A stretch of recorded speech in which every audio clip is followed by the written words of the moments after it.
The United States is historically and internationally known to be the worst in youth voter turnout. If young people continue to fail to show up at the polls, elected officials have little to no incentive to pay attention to their concerns. In fact, in 2016, only 21% of eligible youth voted. While some researchers speculate that this is due to youth political disinterest, we argue that youth are engaged in politics through mechanisms like social media and protesting. We find that this gap is likely due to high costs in voting, from things like voting registration to even postage. However, that 21% was going to change. In 2018, the youth wave was here. They protested, they marched, and they registered to vote. The result?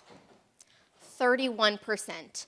Only one more out of every 10 youth eligible actually voted in the 2018 elections. My name is Carly Goldberg. And my name is Emily Allers. And we are Bass Connections Making Young Voters, and we study the reason why 7 out of every 10 eligible youth still do not vote. Analyzing the American National Election Studies data, we found that voting difficulty on its face is not the problem. In fact, 70% of youth said it wasn't difficult at all.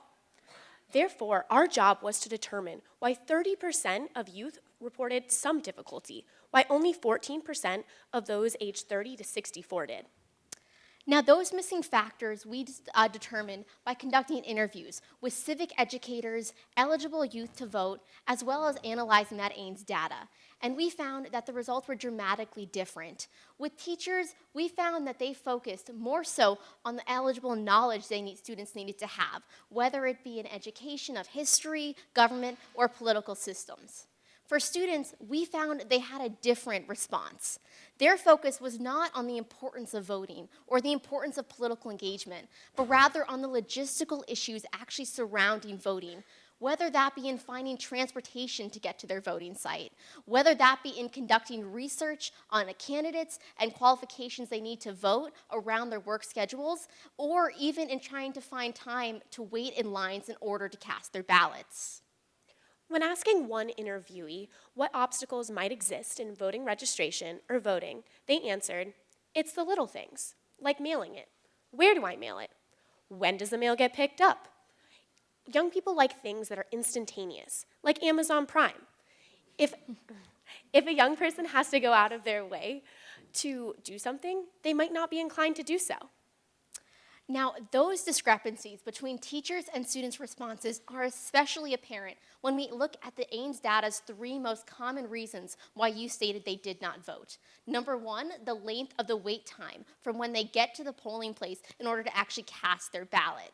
Number 2, ID card concerns. Whether the ID they currently have needs to be from the same state in which they're going to vote, or even if the university card they have would qualify as eligible voter ID. And finally, in that work schedule in terms of incorporating both the research and transportation time in order to vote.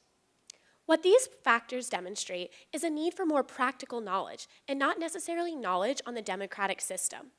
Civic educators might need to teach students what to do if they show up to the polls to find that their name is not on the eligible voting list.